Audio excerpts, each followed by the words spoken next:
Hello everyone, आज हम कक्षा 10वीं का चैप्टर नंबर 10 पढ़ेंगे जिसका नाम है व्रत। ठीक है, व्रत के बारे में आपने पूर्व कक्षाओं में भी पढ़ा होगा, लेकिन हम आज रिकॉल कर लेते हैं। देखिए, व्रत क्या होता है। सबसे पहले अगर आप एक पॉइंट लें और उस पॉइंट से कुछ दूरी पर इस टाइप से एक रेखा लें। अगर आप इस बिंदु पर एक रस्सी लें और यहाँ इतनी लंबी लें यहाँ तक की, और इसको चारों तरफ ऐसे इसको स्थिर रखें और यहाँ से ऐसे इसको घुमा दें, तो आपको जो गोलनुमा आकृति प्राप्त होगी ना, उसे हम कहते हैं व्रत। देखिए, इसका जो पॉइंट है इसको हम नाम देते हैं ओ।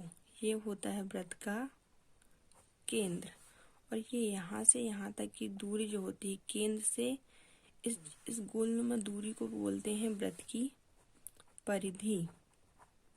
इसको क्या बोला जाता है? परिधि। फिर देखिए, इसको अगर हम इस वाले पॉइंट को नाम देते हैं ओपी, तो ये ओपी होता है व्रत की त्रिज्या। इसे हम आर से प्रदर्शित करते हैं। ओपी हो गई हमारी व्रत की त्रिज्या, इसे हम आर से प्रदर्शित करते हैं। आर से ही क्यों प्रदर्शित करते हैं? क्योंकि इसे इंग्लिश में बोला जाता है रेडियस, इसलिए इसको स्मॉल आर से प्रदर्शित करते हैं। ठीक है, देखिए, केंद्र से परिधि तक के बिंदु को मिलाने वाली रेखा को त्रिज्या कहा जाता है।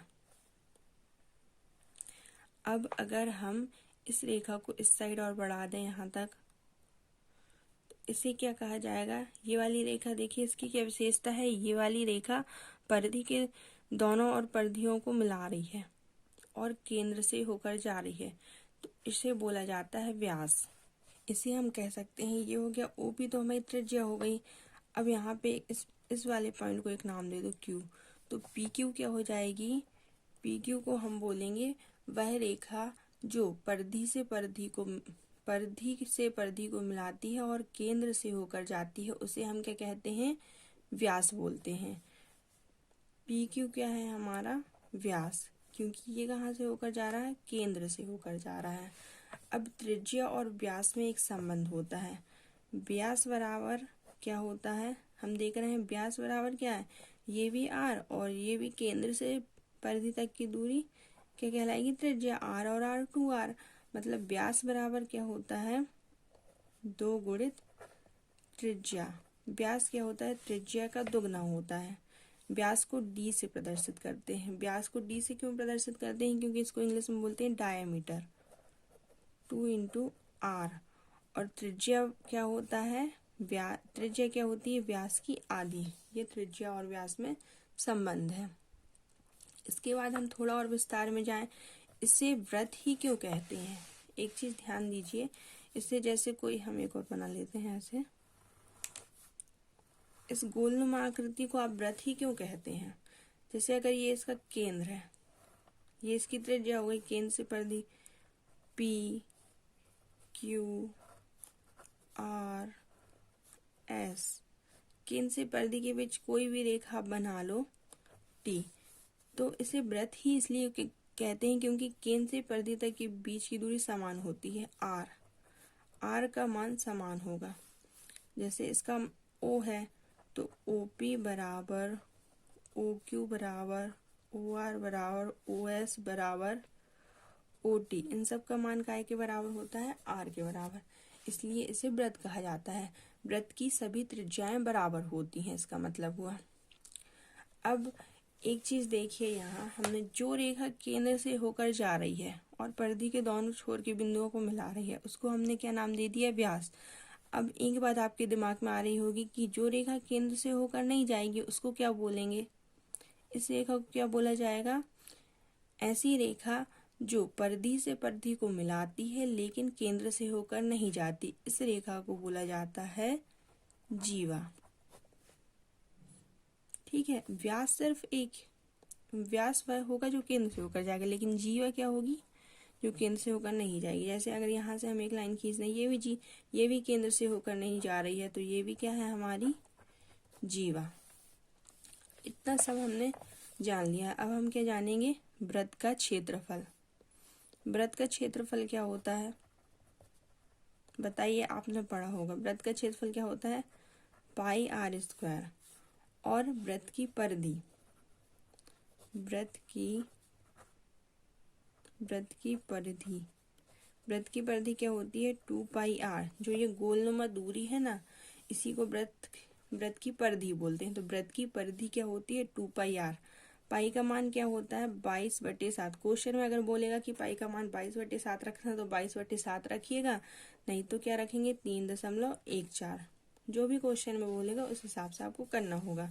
पाई क्या है? एक अपरिमेय संख्या।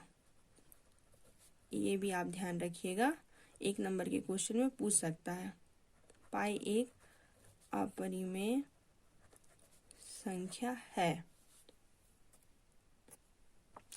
अब हम क्या देख लेते हैं आगे? स्पर्श रेखा। स्पर्श रेखा क्या होती है वृत्त की? ये देखिए, एक वृत्त बनाइए आप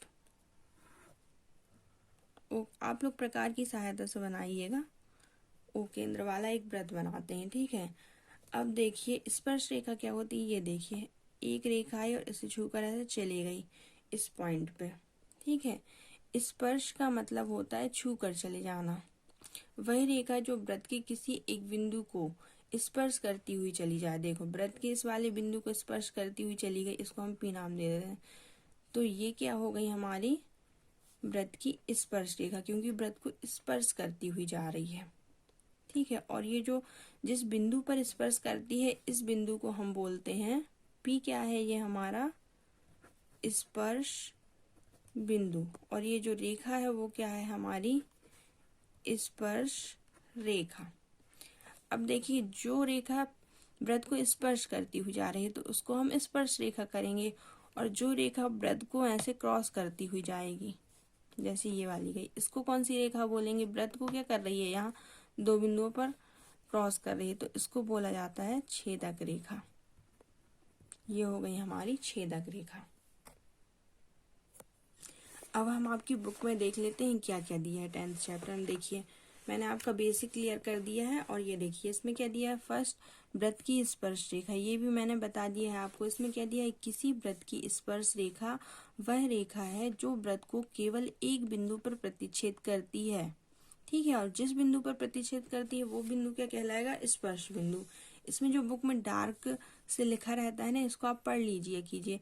इससे क्या होता है? ऑब्जेक्टिव टाइप क्वेश्चन बनते हैं और आपका कॉन्सेप्ट क्लियर होता है।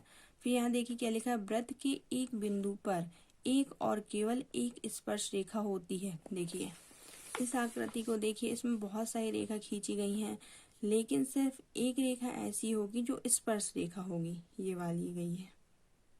बाकी की रेखाएं क्या कर रही हैं? वृत्त की परिधि को 2 बिंदुओं पर प्रतिच्छेद कर रही हैं, तो वो क्या हो जाएंगी? छेदक रेखा हो जाएंगी, ठीक है। स्पर्श रेखा सिर्फ और सिर्फ एक बिंदु पर प्रतिच्छेद करती है। फिर देखिए क्या दिया है? किसी वृत्त की स्पर्श रेखा छेदक रेखा की एक विशिष्ट दशा है।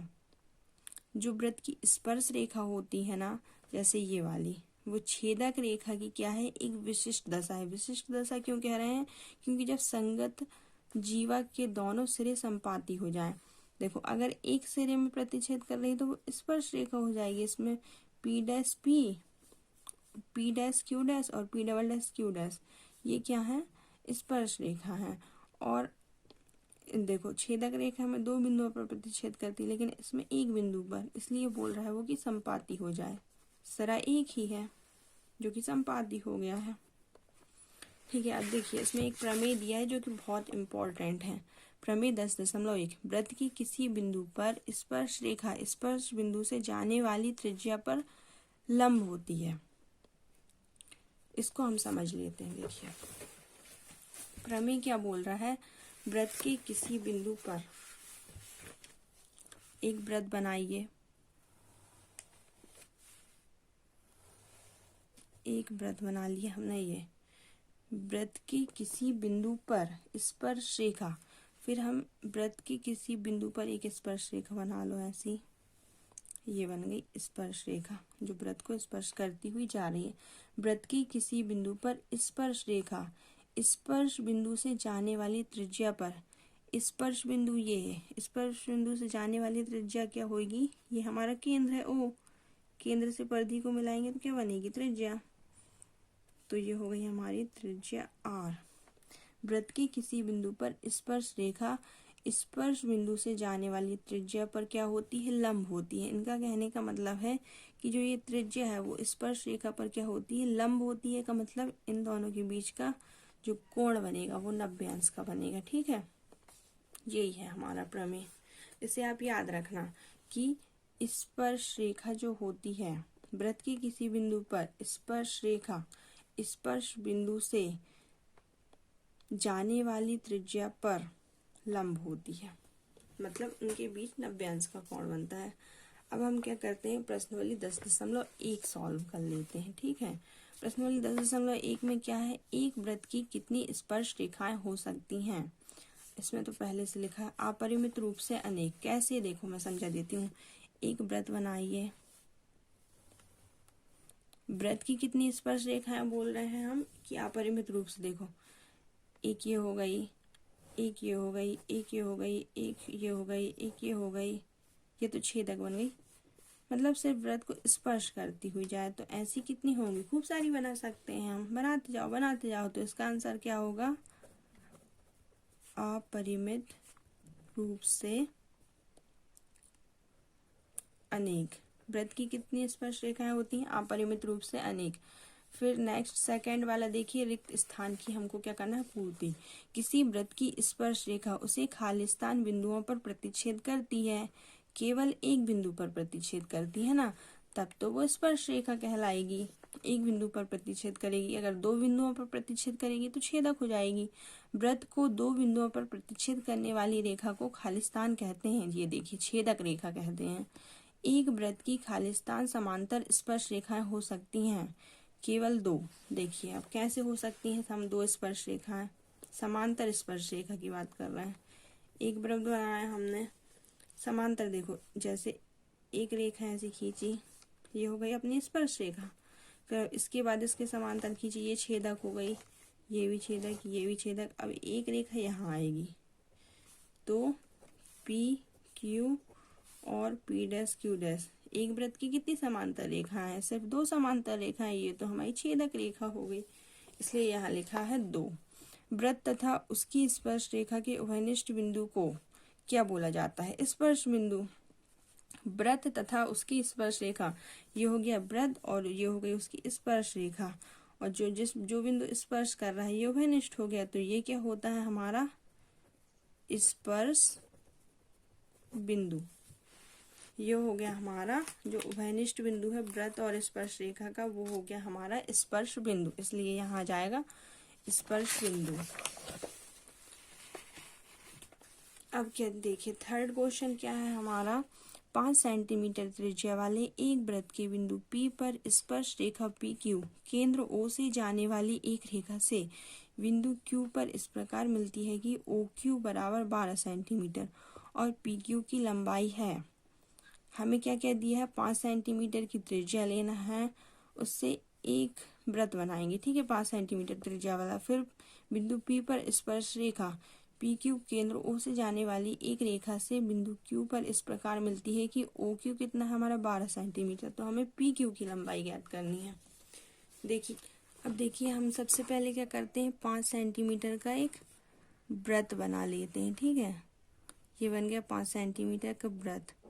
ये हो गया हमारा केंद्र O, ये हमारी त्रिज्या है 5 सेंटीमीटर। ठीक है, फिर क्या करना है, 5 सेंटीमीटर त्रिज्या वाले एक वृत्त के बिंदु P पर स्पर्श रेखा PQ, बिंदु P ये मान लेते हैं और स्पर्श रेखा हम PQ बना लेते हैं, P और ये Q। अब क्या बोल रहा है, स्पर्श रेखा PQ केंद्र O से जाने वाली एक रेखा से बिंदु Q पर इस प्रकार मिलती है। जो O बिंदु है वो Q से इस प्रकार मिलता है कि ये वाला जो PQ है वो कितना है, OQ कितना है हमारा, OQ ये दिया है 12 सेंटीमीटर और त्रिज्या OP है ये 5 सेंटीमीटर दिए। PQ का मान हमें क्या ज्ञात करना है। अब इसमें आप सबसे पहले जो जो दिया है वो लिख लीजिए। क्या क्या दिया है, त्रिज्या कितनी दी है, त्रिज्या दी है OP बराबर 5 सेंटीमीटर और ये ओ क्यू कितना दिया है 12 सेंटीमीटर। हमें क्या ज्ञात करना है, ज्ञात क्या करना है हमें पी क्यू का मान। तो ज्ञात करना है पी क्यू बराबर ज्ञात करना है। अब हमने एक प्रमेय पढ़ा था, प्रमेय 10.1 के अनुसार वो क्या बोल रहा था कि जो स्पर्श रेखा है वो त्रिज्या पर क्या होती है, लंब होती है। लंब का मतलब क्या है, ये वाला जो कोण है वो 90 डिग्री का होगा। तो हमारा कोण P क्या हो गया 90 अंश। अब ये वाला कोण 90 अंश का, तो ये हमें क्या मिल गया, एक समकोण त्रिभुज। तो इसमें हम क्या लगा सकते हैं, पाइथागोरस प्रमेय। तो पाइथागोरस प्रमेय से क्या होता है, पाइथागोरस प्रमेय क्या बोलती है कि कर्ण का वर्ग बराबर लंब का वर्ग धन आधार का वर्ग। ठीक है, कर्ण क्या है हमारा, इसमें देखिए कर्ण है हमारा ओ क्यू और लंब है हमारा ओ पी। कर्ण है हमारा ओ क्यू और लंब है हमारा ओ पी। तो ओ क्यू का वर्ग बराबर ओ पी का वर्ग, आधार क्या है पी क्यू का वर्ग। अब इसमें मान रख दिए, ओ क्यू का मान क्या है 12 सेंटीमीटर इसका वर्ग, और ओ पी का मान क्या है 5 सेंटीमीटर, और पी क्यू हमको ज्ञात करना है। 12 का वर्ग क्या होगा, 12 144 पचम 25 प्लस पी क्यू का वर्ग। अब इसको 144 में से 25 माइनस करेंगे तो कितना आएगा, करिए। 144 में 25 देखो, 14 में से 5 जाएंगे तो 9, फिर 3 हो जाएगा, 3 में से 2 गए 1 और 119, और ये पी क्यू का वर्ग। तो पी क्यू बराबर क्या जाएगा, वर्गमूल 119। जब भी वर्गमूल हटता है तो प्लस माइनस आएगा, लेकिन पी क्यू क्या है, एक दूरी है जो कि हम पॉजिटिव लेंगे, इसलिए पी क्यू का मान हो गया हमारा वर्गमूल 119। ये वाला आंसर हो जाएगा हमारा वर्गमूल 119। ठीक है, क्वेश्चन को ध्यान से पढ़ना है और डायग्राम बनाते जाना है, वो सॉल्व हो जाएगा फिर आसानी से। फोर्थ क्वेश्चन क्या है, एक वृत्त खींचिए और एक दी गई रेखा के समांतर दो ऐसी रेखाएं खींचिए कि उनमें से एक स्पर्श रेखा हो तथा दूसरी छेदक रेखा हो। ठीक है, क्या क्या करना है देखिए इसमें हमें। क्वेश्चन हमारा बोल रहा है कि सबसे पहले एक वृत्त खींचिए। ठीक है, आप वृत्त खींच लीजिए कोई भी त्रिज्या लेंगे। एक वृत्त खींच लिया हमने जिसका केंद्र O है। ठीक है, एक दी हुई रेखा के समांतर दो ऐसी रेखाएं खींचिए कि उनमें से एक स्पर्श रेखा हो और दूसरी छेदक रेखा हो। एक दी हुई रेखा खींच लीजिए, मान लो हमें ये दी गई है, ये वाली रेखा। ठीक है, ये हो गई हमारी दी गई रेखा। अब जो दी गई रेखा है उसके समांतर हमें एक स्पर्श रेखा खींचना है। ये दी गई रेखा है, इसके समांतर स्पर्श रेखा क्या हो जाएगी, ये हो गई हमारी स्पर्श रेखा जो उसको इस बिंदु पर स्पर्श कर रही है। ये बना दिया हमने स्पर्श रेखा। और एक क्या बनाना है, छेदक रेखा। छेदक रेखा वृत्त की परिधि को दो बिंदुओं पर प्रतिच्छेद करती है, तो इसी के समांतर हमने एक छेदक रेखा बना दी, इसके दो बिंदुओं पर प्रतिच्छेद करी। ये हो गई हमारी छेदक रेखा। हो गया हमारा क्वेश्चन सॉल्व। लाइक कीजिए अगर आपको वीडियो अच्छी लगी हो तो सब्सक्राइब कीजिए और बेल आइकन को जरूर दबाएं ताकि आपको आने वाले न्यू वीडियोस का नोटिफिकेशन मिलता रहे। वीडियो को दोस्तों के साथ शेयर करना ना भूलें।